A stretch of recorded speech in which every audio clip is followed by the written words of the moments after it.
你好，我是郭文吉，欢迎收看成大医院电视健康讲座。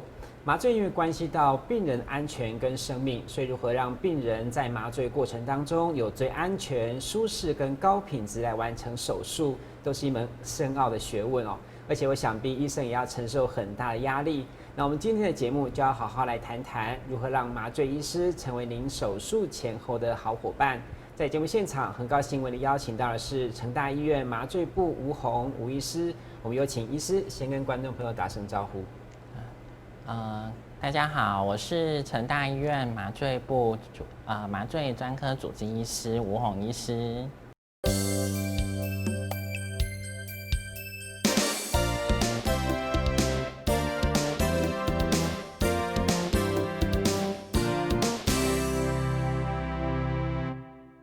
好，欢迎医师来节目现场。那我想很多人都有麻醉的经验，不过有些人觉得麻醉之后都没感觉，或是有人在麻醉之后不太舒服，或是在手术过程当中还可以跟医护人员聊天。所以我想，一旦麻醉会面临很多问题，那我们今天都要好好来解答。其实我个人就觉得这个麻醉这两个字挺有意思的。那医师要不要替麻醉下个定义？麻醉呢，其实有非常多种。那其实一般来说呢，麻醉有2个目的啊，一个就是让手术可以顺利的进行，另外一个就是让病患不要焦虑。那病患为什么会焦虑？当然就是会怕痛，那或是会紧张，所以麻醉就是要来解决这些问题。目前麻醉已经不是传统大家说睡着叫麻醉，现在麻醉非常千变万化，都可以叫麻醉，但是目标就是这2个这样。好。那我想说到开刀，很多人就想到麻醉嘛，所以开刀前这个医师你们都会怎么样去了解患者的一个身体状况？那说明手术时候可能会进行的相关麻醉作业等等。那医生跟我们说明，叫术前的部分，我们怎么跟患者做一些说明？那术前的话，最重要就是要做一个麻醉前的评估，或是叫做术前的访视。好。那麻醉前的评估当然就是要评估他身体的状况，看说麻醉风险的高低啊，或是要去评估什么样的麻醉才是最适合他的。所以一定要来这个麻醉术前访视门诊来做评估，这样子。对。那评估项目大概是什么？那我们首先呢会就是针对一些重要的器官，像是脑、心、肺、肝肾内分泌系统来去做一个系统性的回顾，看说有没有什么特别的状况。那再来会评估就是一个人的体力怎么样，功能怎么样，来去评估他的衰弱的指数。那最后综合啦，他之前就是麻醉的经验，看他之前有没有麻醉过敏啊，或是说他之前麻醉有没有什么不舒服的感觉。那综合这一些啊，我们才会做出一个麻醉的计划这样子。是。不过很多麻醉的方式，或者刚刚医生提到并发症危险，都要一并说清楚哦。那有可能会多跑医院一趟，就是为了这个术前评估嘛，患者好像不太能够理解。对，因为之前大部分可能都是手术之前，可能几十分钟你才看到麻醉科医师，麻醉科医师可能简简单单问个1、2句就让你去麻醉了，你完全不知道他是麻醉科医师，然后在没几分钟你就不省人事啊，所以常常大家都不知道原来有被评估过，但是因为随着手术越来越多麻醉也越来越多样化，这些已经不能够就是随便问个几句就敷衍了事啊，所以都会需要在术前一定要提早去做评估，因为假如有发现一些特别的状况，例如说你之前不知道有心脏的问题，但是我们在评估过程发现，X 光片上心脏有肥大，或是心电图有异常，那我们就必须再安排其他的检查去做确认。所以假如你在手术前10几分钟才被评估的话，那你要做这些的准备都来不及，所以风险就会上升，所以一定要在提早来术前访视门诊被评估这样子。好，那提到评估，那麻醉医师您的评估还要跟该科主治医师讨论确定吗？比如说到底是全身、半身或是局部麻醉就可以？那一般来说啦，假如是局部麻醉就是不需要麻醉专科医师来执行，所以这个就不会给我们做了。但是其他的手术的话呢，的确有的时候呢，这个手术全身麻醉也可以，半身麻醉也可以。那最后到底什么样比较适合呢？我们就是要去跟病患讨论。那手术医师的部分呢，其实因为我们都配合很久。那所以都互相非常的了解，那所以大部分的状况都是，大家都是都很了解，都很有共识这样子。当然有某一些很特别的，那可能病患状况比较不佳，那我们可能会有些其他的想法，这个我们都会在手术之前呢会有一个联合的讨论，那就可以针对这些高风险的病患做出最适当的决策这样子。好，那另外像你们跟这个患者沟通过程，会不会有些患者比较没有办法接受？比如说他觉得这个半身麻醉很恐怖啊，那全身麻醉太危险之类的。你们怎么样去做一个比较好良性的一个沟通？主要还是要跟他去分析说，不同的麻醉它的好处、它的风险之间要怎么做平衡。那当然，麻醉科医师心里他通常都会有一个自己希望的一个流程但是病患假如真的没有办法接受的话，我们还是会有一些折中的办法。例如说半身麻醉，我们还是可以再加上轻微的镇静去解除他的焦虑。但是有的人可能就是不只是焦虑的问题，他们可能会觉得，例如说半身麻醉要打脊椎，他们就会很害怕，说会不会有后遗症。这时候就要跟他讲解说，术后腰酸背痛的机会是多少啊？那最后希望他可以接受这样子。对，当然就是还是病患的意见很重要。在医生的资料上面有特别提到这个料敌于先那这部分也是要充分了解患者的病史啊、服药等等的状况嘛。对，没错，因为有一些特殊的药物啦，在手术前到底要不要吃，是很复杂，所以这个部分也是术前评估的一个重点，这样子。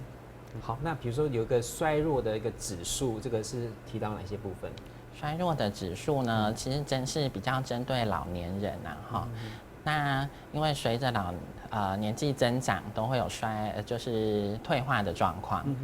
那所以我们可能要去评估他的体重、身高体重、身体的质量指数那他平常可以行走多久，活动的力量那或是最近有没有一些体重改变啊这些的问题。或是有的人会去测试他的握力，看他肌肉的量这样子。那像之前那个麻醉的曾经有麻醉的经验，他比如说有一些不适，或者说在服药状况有什么像特别的需要注意的？一般来说，大部分的药物在手术之前都可以常规的使用，但是某一些特别的血压药啊，或是抗凝血剂啊，这些就要特别去注意这样子。好，那提到这个抗凝血剂我想手术是由主治医师针对这个患者评估风险的那决策要停几天的药，但是我想你们麻醉科医师让你都非常清楚，特别像这个抗凝血剂的药要停多久，也请医师谈谈这个评估的原则，因为停太久也会出事了对。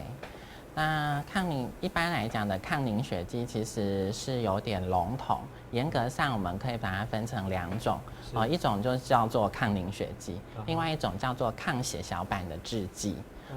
2个虽然都有点不一样，但是主要就是要降低病患血栓的风险。那会吃这类药的人，可能就是有一些中风的问题，或是刚做过心脏的支架，那或是换过机械的心脏瓣膜，或是有一些深层静脉栓塞的问题，所以吃这些药让它减少血栓的风险。那这些人常常不知道说这些抗凝血剂对他有多重要，他只知道手术当中有吃这个药可能会流比较多的血，对，那所以他有时候一知道手术就停药，那其实停的一定的时间就够了，太长的话在手术当中不会流更少血，反而是你停药期间的血栓风险上升。对，所以你可能本来是因为中风在吃，结果你停了，那你这一段时间就有可能比较容易中风。对，对一定要详细听医生医嘱了哈。那我想，任何手术都有风险，就是包括麻醉之后的危险性，也不能够担保病人不会有任何的变化。那特别是呢，如果病患本身有这些潜在性的疾病，或者手术部位的高风险等等那请医师谈谈你们共同决策的部分，或者说这个患者也可以加入你的讨论嘛？对。要不然我举一个例子来说好了。好，例如说，假如说一个阿嬷，她要因为退化性的膝关节炎要来做全膝关节的置换，是那她会来我们术前访视做一些了解嘛？对，是。那我们在评估的时候，听她，例如说，她讲说，我之前有心脏瓣膜的问题，是。那我们在身体检查也的确听诊有心杂音的状况。那在例如说 X 瑞啊，或是心电图，都有看到就是心脏肥大的状况。那我们这时候就会需要先额外去帮他做一些检查。那但是检查起来还好。那所以对于麻醉可能影响不大的话，那再来就是去评估一些其他的项目。对。那假如说又发现他的肝脏不好，那凝血功能不好，那我们这时候就把麻醉方式就可以缩小一点因为凝血功能不好就不能做半身麻醉，那我们就会局限到全身麻醉这个部分。但是我跟阿嬷讲，说短型麻醉，他说不行，我这不是脚吗？不是可以半身吗？对，因为我之前全身麻醉醒来一直吐。非常不舒服。开刀没怎样，吐到病去一半。是，对。那这时候我们就说，那全身麻醉其实也有很多。那我们给你选择一种比较不容易吐的麻醉药。那在止痛的计划方面，可能也会选择比较少恶心呕吐副作用的药物，这样子，那他就会比较可以接受这样子。所以在整个过程中都是需要再沟通的。是，就真的完全考虑到患者这个身心灵的需求对。他刚刚提到这个麻醉的风险不过到底有多危险？这个像你们评估之后有类似的一个几级这个级数嘛，就是一定要告知这个患者跟家属。在麻醉本身的风险的话，其实是很低啦麻醉相关的死亡就是平均起来大概是1/1000。那在麻醉科的指引里面又将所有病患分成1到6级。那大部分的人是1到3。那这部分麻醉相关的风险其实又更低，那就是小于1/1000。所以大部分的手术麻醉都是蛮安全的。但是主要的风险是来自于病患本身慢性病的部分。了解。因为假如说本来就有糖尿病在用胰岛素啊，或是肾脏功能很不好的话，它的在手术后30天之内发生比较严重的心血管并发症的机会，就有可能高到10几%， 10%以上。是。就远远超过麻醉本身的风险。所以在慢性病的影响其实是比较重要的。那这部分我们当然也是都会跟病患告知这样子。要如果提到是刚刚讲第6级，那是不是怎么样跟患者充分沟通？是不是让他赌上性命就对了吗？第6级是比较特别啦第6级是指要脑死做器官捐赠的病患。所以这个可能就是对，所以最严重其实是第5级。那第5级通常都是叫做现在不开刀，很快就会死掉了。所以等于也是没有什么选择，就是一定要拼了。对。所以其实比较需要详细沟通是第4级，就是有一些严重的系统性疾病没有控制好的病患，我们就要再多跟他沟通这样子。对，我想提到这个部分，我想对麻醉科医师来说，最害怕就是那些不愿意接受麻醉风险的病人那当中有一些是因为慢性病所导致的麻醉危险的，大概是有哪些呢？主要还是讲到就是心脏的并发症。是。那这包含说就是心因性的死亡，或是这个心因性的心跳停止，或是心肌梗塞这部分。这部分当然也是有比较多人去统计研究，所以比较能跟你讲一个确切几%这样子的一个数字啦。但是在其他系统方面的并发症，像呼吸并发症肺炎这些的话，就比较模糊。那我们可能就只能跟你讲说，可能比较多一点，比较少一点，就没有办法讲那么详细这样子。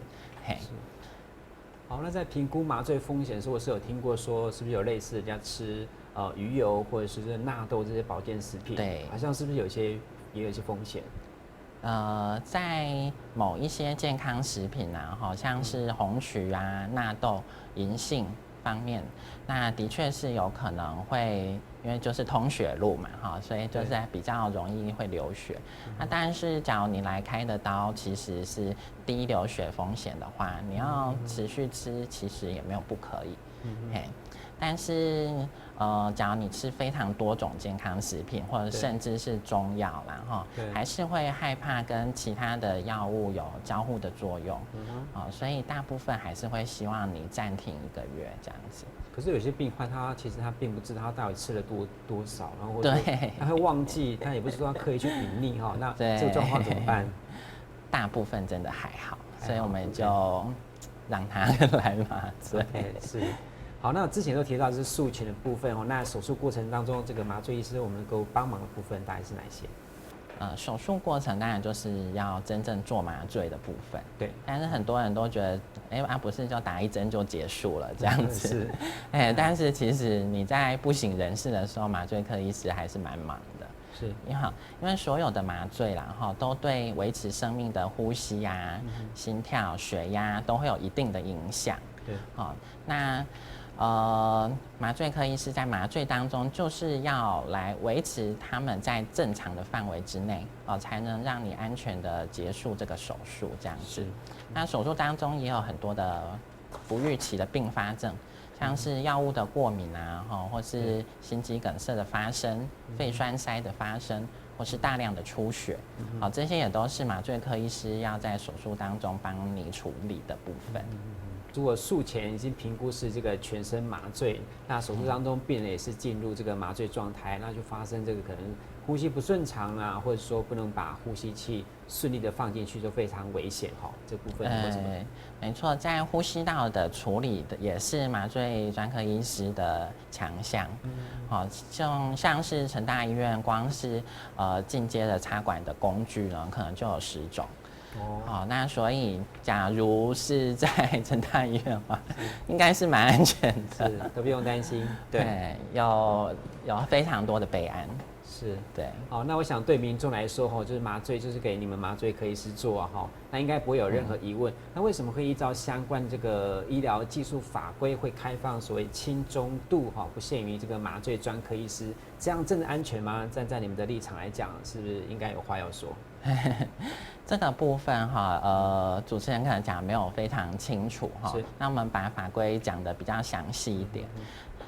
在医师法里面并没有特别规定说什么专科就只能做什么事情因为事情太多了，他没有办法一一的去罗列啦。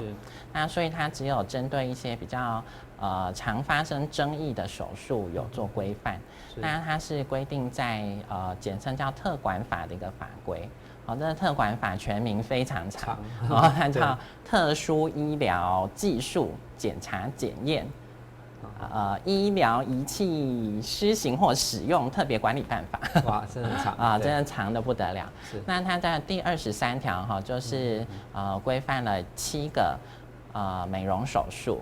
那在27条的地方规定说，如果在这7种美容手术里面呢，属于全身麻醉或是重度的静脉注射麻醉的话，是必须要有麻醉专科医师来做执行。但如果是属于轻中度的静脉注射麻醉的话，可以由手术医师以外的其他医师来执行，但是这些其他医师呢，必须经过相关麻醉训练一定的时数啦。对。那这样听起来其实好像规范的不错，但是其实我们看起来是觉得有点矛盾的地方啦。怎么说？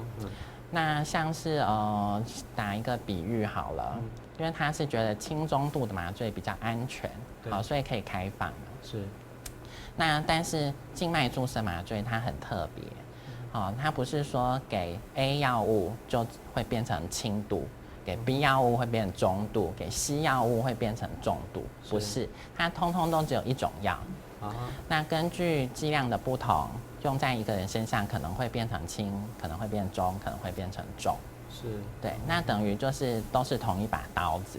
那我拿切菜来做比喻好了，它现在规定切菜比较安全，切到手比较难。好，那所以他就规定，好，那你技术不好，你只能切菜。但是切菜不要切到手，应该是比较难吧？对。对，所以是非常的矛盾。是。那另外那个时候重度留给你们麻醉专科医师做，是为了确保麻醉安全，也是很合理哈。那为什么医师提到就是觉得说这个是大错特错？想必这也是法规当中不可说的部分嘛。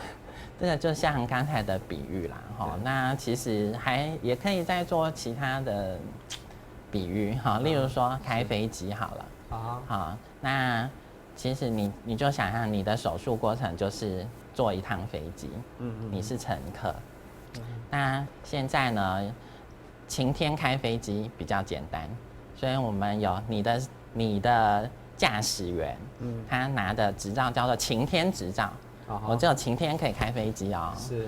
但是你开到一半，天有不测风云，对，那突然刮风打雷下大雨，那他不会开了怎么办？是，对不对？换人开嘛，没有人在，没有其他人哎。是。好，所以刚才有讲到，因为剂量不同，它就会有不同的结果。对。那一不小心进到重度的话，那你的生命就会有危险。但是帮你做的人如果没有非常好的经验的话，他可能就会没有办法做处理这样子。还是站在以病人安全麻醉安全的立场来讲，就对你们说是非常重要哈。对。那刚刚法规当中也一直有提到，就是所谓的静脉注射麻醉这个也是属于全身麻醉的一部分的话，请医师进一步帮我们所说明。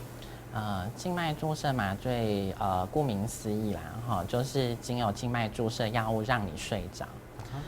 那它跟一般认知的全身麻醉还是有一些不同。因为一般的全身麻醉，它会使用像插管这些来帮助你呼吸这样，但是静脉注射麻醉没有。它是不使用进阶的呼吸道，那全程都靠病患自主呼吸来完成手术。那所以在一般理想的轻中度的话，因为它对于呼吸、心跳、血压的影响是非常小，所以通常不会有什么太大的问题。但是进到重度，当然就会有呼吸抑制没有办法维持呼吸道畅通、吸不到气的状况，那就会有危险这样子。那在区分轻中重的部分，我其实可以用就是喝酒来做一个比喻啦。是。那每个人的酒量都不同，对不对？有的人喝一罐台啤可能没有什么感觉，但是有的人喝一罐可能就醉倒。是。那一样的我们给不同的病人相同的剂量的麻醉药物，有的人可能会进到轻度，有的人可能会进到重度。那再来就是说每个人的酒品也不一样。是。有的人呢，他喝懵了，你问他什么，他就回答什么。对。但是有人喝懵了，你问他什么，他都打你。那像麻醉也是一样在轻中度的时候，就跟喝醉酒很像。病人不一定会配合手术医师做手术那所以有时候就会逼不得已想要把它麻到中度，这样就不会动了。但是这样子风险就会上升。但是假如不是麻醉科医师在做的话，有点骑虎难下。病人一直动没有办法手术，那要怎么办？对。好，用这个酒量跟酒品来形容，其实民众比较容易懂了那为什么是考虑这个所谓静脉注射？那有流行那种面罩吸入的麻醉，不是也很方便嘛，或者是安全有效嘛？因为大家的印象都知道面罩放到你的脸上，对，但是后面都不是放面罩，后面大部分都是放呼吸管，只是你不知道而已。在你醒来之前，呼吸管就已经移除，你可能只会觉得喉咙痛声音沙哑1-2天就结束，所以其实不是面罩。好，但是静脉注射麻醉的部分其实有一些方便性，例如说，在做一些脸部的小手术啊，你有插管，它可能就是会改变你的脸型。那你在美容手术的时候，它就没有办法帮你做得美美的。是，对所以它还是会有一些好处了。对。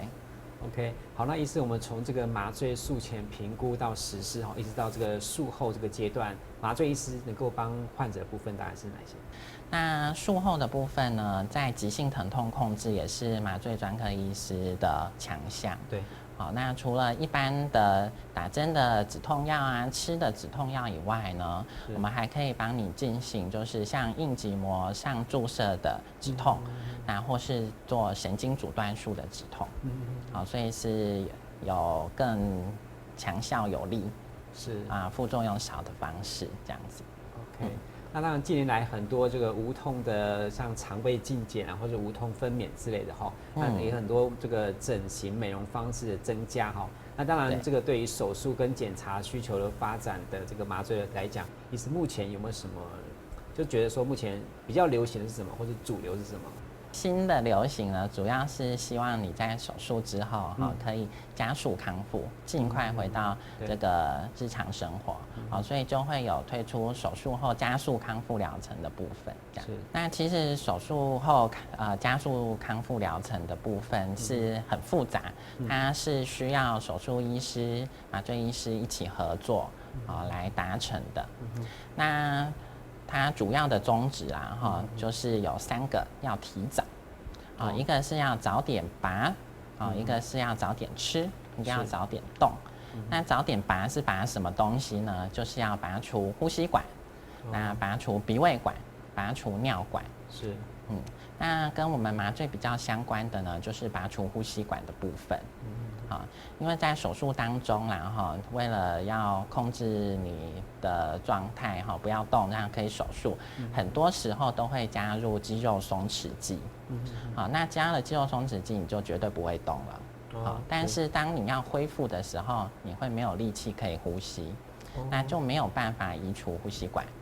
是，那所以呢，在手术当中，肌肉松弛剂的剂量的拿捏方面就是非常重要的。那再来就是早点吃的部分。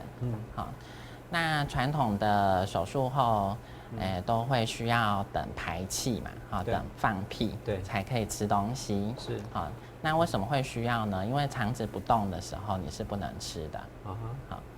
那肠子为什么会不动？除了手术的因素以外，有很大的一部分是因为这个止痛药。